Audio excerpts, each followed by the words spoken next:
Planuoji kamino ar bet kokį kitą ilgą žygį saulėje, karštis bei saulė gali būti tikrai negailestingi. Štai 3 būtini daiktai, kurie jums padės apsisaugoti nuo saulės spindulių. Visų pirmiausia, akiniai nuo saulės ir ne bet kokie. Šie Julbo Legacy akiniai turi šoninės apsaugas, kurie blokuoja saulės spindulius ir dar geriau apsaugos jūsų akis nuo saulės ultravioletinių spindulių. Jei planuoji keliauti ir žygiuoti valandas atviroje saulėje, šios šoninės apsaugos tikrai padarys didžiulį skirtumą. Antras – kepurė, skarelė arba buffas. O geriausia – plačia brylė kepurė tokia kaip ši.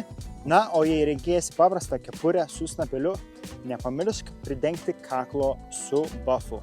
Kai saulė kepinanti tavo galvą, valandas gali tave tikrai labai išsekinti dar blogiau.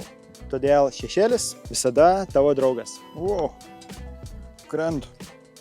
Na ir trečias – apsauginis kremas nuo saulės. Rinkis aukštos kokybės, aukšto SPF, prakaitui atsparų kremą. Nudegimai nuo saulės gali būti ne tik skausmingi, jie gali sugadinti visą tavo kelionę. Šie 3 daiktai gali atrodyti lyg smulkmena, bet jie padarys milžinišką skirtumą tavo kamino žygyje, kai kaitrina aitri saulė.